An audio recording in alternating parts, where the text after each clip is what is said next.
Bem-vindos e bem-vindas a Urucuia, um podcast feito para te ajudar a ler Grande Sertão Veredas e outras obras do nosso amado João Guimarães Rosa. Eu sou o Marcos Alvito. Oi pessoal, tudo bem? O programa de hoje é o primeiro de 2 episódios sobre o Rio Urucuia. O episódio de hoje vai ser sobre o Rio Urucuia no Grande Sertão Veredas. Esse rio que era o rio preferido, que de certa maneira representava a alma de Riobaldo. Depois, na semana que vem, eu vou fazer um episódio, um programa, sobre a minha ida ao Urucuia e o meu batismo rosiano no Rio Urucuia. Um episódio sobre como eu me tornei um rosiano. Mas o episódio de hoje é sobre o Rio Urucuia tal qual ele aparece no Grande Sertão Veredas, tá bom? Um beijo, tchau! Como todos sabem, o protagonista e narrador de Grande Sertão Veredas se chama Riobaldo. De um homem que tem rio no nome, que começa o nome com rio, é óbvio que a gente só poderia esperar uma relação toda especial com os rios. E assim é. Quando ainda adolescente, a vida do Riobaldo, do menino Riobaldo, com 13, 14 anos, ela vai ser modificada por um encontro que se dá à beira do Rio de Janeiro, nome que aponta aí para a margem, para a fronteira, para o início, para um recomeço de algo novo, com um menino que depois a gente viria a conhecer pelo nome de Diadorim. É ali que ele vai fazer a primeira grande travessia, a travessia pelas águas turvas do São Francisco, que na verdade simbolizam as águas turvas do nosso destino na vida, que a gente nunca pode conhecer com antecedência. Ali ele aprende a primeira grande lição de que para fazer a travessia se carece ter coragem. Ora, continuando, a vida de Riobaldo toda é marcada, pelo rio. Ele vai dizer que o Rio São Francisco dividiu a vida dele em 2 partes. Se a gente for olhar, na margem direita a gente vai ter o encontro com um menino, que na verdade é Diadorim. Portanto, na margem direita do São Francisco ele encontra o seu amor de ouro. E na margem esquerda do São Francisco ele vai encontrar o seu amor de prata, que é Otacília, com quem ele vai se casar depois da morte de Diadorim. Mas o rio também tem outro tipo de relação com o Riobaldo. A natureza do Riobaldo, ela lembra muito aquela ideia do Heráclito, não é? Daquele rio cujas águas estão sempre correndo e não são nunca as mesmas. E de que nós não podemos nos banhar nas mesmas águas, até porque nós também nos transformamos. E Riobaldo é um homem sempre em transformação. Tanto que a máxima dele, no 7º parágrafo do livro, ele já enuncia. Para ele, tudo é e não é. O seu caráter fluvial é tão grande que é uma passagem que ele sai a cavalo, querendo fugir inclusive de Diadorim, e um córregozinho, que em Minas é o corguinho, um pequeno córrego, um pequeno curso d'água, vai dizer para o Riobaldo não. Vai falar para ele não atravessar. E Riobaldo obedece. Depois disso, o córrego, pede a bênção de Riobaldo. É incrível, é como se ele e os rios literalmente conversassem. E hoje a gente vai falar do rio mais importante para o Riobaldo, do rio que, de certa maneira, simbolizava o próprio personagem, que é o Rio Urucuia.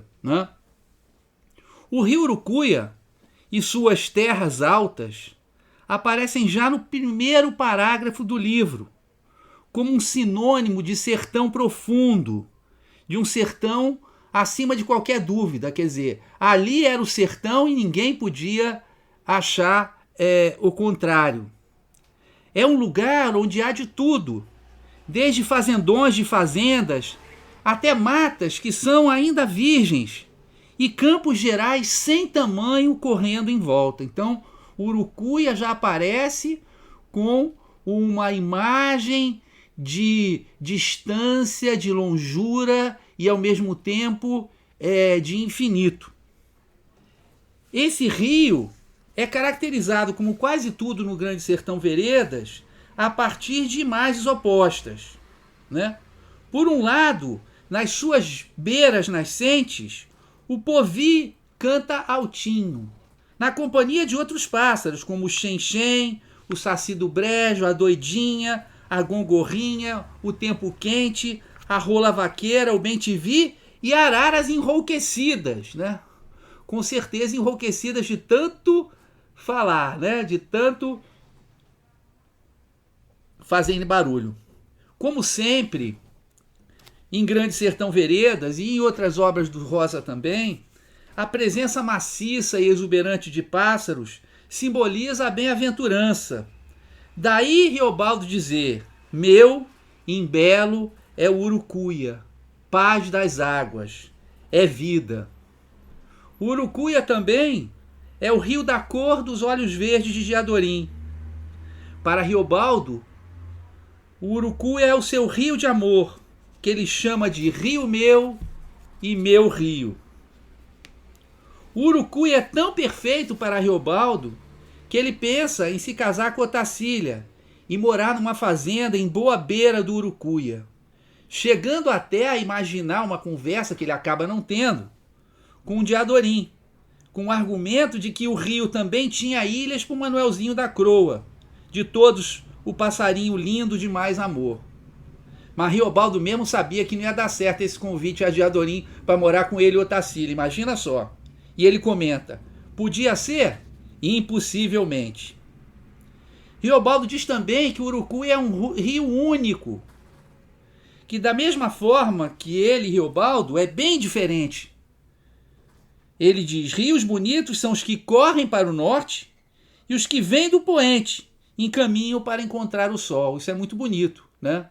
O Urucuia vai na direção do nascer do sol. O Urucuia vai na direção da luz, o que é, sem dúvida, um caráter místico também. A região do Urucuia é chamada de fim de rumo, terras altas, demais do Urucuia. O rio tem águas claras certas, mas ao mesmo tempo, rio acima, ou seja, mais perto da nascente, Urucuia tão a brabas vai.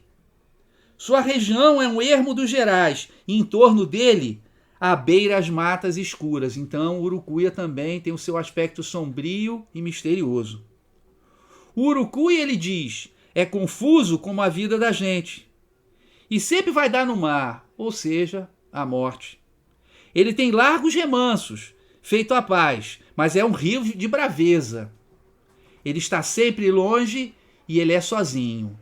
Ele não é dado, né, à socialização. Urucuia é Urucuia. E há um trecho em que o rio Urucuia é descrito como um ser pulsante. Ele diz: como os rios não dormem, o rio não quer ir a nenhuma parte. Ele quer é chegar a ser mais grosso, mais fundo. O Urucuia é um rio, o rio das montanhas. Recebe o encharcar dos brejos, verde a verde, veredas, marimbus, a sombra separada dos buritizais. Ele recolhe e semeia areias. O Urucuia como um núcleo de vida. Recolhe e semeia areias. Mas não é qualquer areia. Tudo no Urucuia é diferente e é melhor. A areia mais fininha que há, que é a que o rio Urucuia rola dentro de suas largas águas quando das chuvaradas do inverno. Outra passagem de conteúdo aparentemente esotérico. O Urucuia, ele vem, claro, entre os escuros. Então, em meio à escuridão da ignorância, a gente tem a clareza do Urucuia.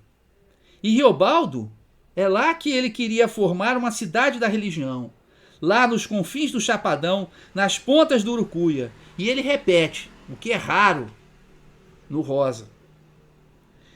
Queria ver ainda uma igreja grande, brancas torres, reinando de alto sino no estado do Chapadão. A natureza também dá indícios de que Urucuia é um ponto mágico do sertão de Guimarães Rosa. Isso aparece até nas flores. A flor de Caraíba urucuiã, roxo, astrasado, que remete a astral, um roxo que sobe no céu. Então, a gente tem o contato da natureza do Urucuia com o céu. Um rio nascer de altas montanhas não é nada excepcional, mas reparem nos trechos. O Kipes pergunta a Riobaldo se Urucuia não é o meio do mundo.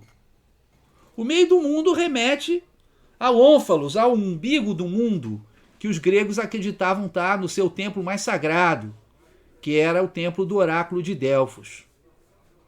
Sem dúvida que isso não escapou ao Guimarães, quando ele falou que Urucuia era o centro do mundo. No Urucuia, houve matas sem sol nem idade, ou seja, matas eternas. A mata de São Miguel é enorme, sombreia o mundo. Olha aí, Urucuia se agigantando. É uma região em que a serra esconde a lua, em que a serra corre torta e faz ponta, como se a serra também se movesse. É óbvio que os homens vindos dali do Urucuia têm que ser diferentes. Os 5 catrumanos do Alto Urucuia, convocados por Zé Bebelo no seu retorno ao sertão mineiro, falam pouco, mas são terríveis guerreiros. Têm até gestos próprios, como coçar a barriga com as costas dobradas da mão. E há um indício de poderes mágicos quando se diz: urucuiano conversa com peixe para vir no anzol. Como um todo, o Urucuia representa algo mais elevado, espiritual. Os altos bons, diz Riobaldo. E é para lá que Riobaldo tem vontade de ir ao se tornar chefe. Ver o rio meu, beber em beira dele um demão de água. Ah, e essas estradas de chão bem branco, que dão mais assunto à luz das estrelas. Novamente, a relação da terra com o céu. É por isso que a ideia da perenidade, da eternidade do rio, conforta Riobaldo ao pensar no seu fim. Mesmo na hora em que eu for morrer, eu sei que o Urucuia está sempre. Ele corre. O rio é eterno. Para um homem que tem no rio no nome, a identificação com o rio é uma estratégia de imortalidade. Esse foi o programa de hoje. E aí vocês sabem por que esse podcast se chama Urucuia. Tá bom, gente? Um beijo. Bom, pessoal, esse foi o programa de hoje. Espero que vocês tenham gostado. Conforme eu já havia dito, o programa de hoje é sobre Urucuia, sobre o rio Urucuia no Grande Sertão Veredas e sua ligação com Riobaldo, né, com a vida de Riobaldo. E o próximo programa eu vou falar sobre a minha relação com o rio Urucuia, de como em 2016 eu me tornei um rosiano, me batizando nas águas do rio Urucuia, e também vou contar para vocês de um projeto que eu estou pensando em fazer no Urucuia, e eu gostaria que vocês ficassem sabendo, quem sabe mais para frente pudessem até me ajudar. É isso, gente. Um beijo então, nós nos vemos no programa da semana que vem. Agora vocês vão ficar com a linda música Acordais, do meu amigo Alex Rocha e da Joyce Carvalhais, tá bom, gente? Um beijo, até semana que vem. Tchau!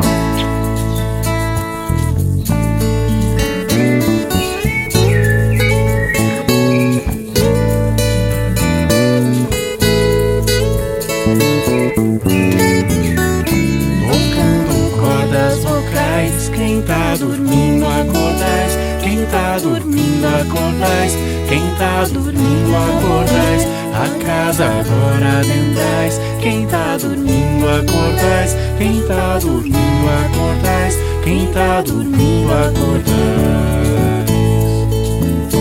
Peço licença ao Senhor, trago cantigas de paz, viola fina ensaiando, o pôr do sol nos quintais, passarinho vem se achegando, som entre os laranjais, quanto mais vozes cantando, mais alegria.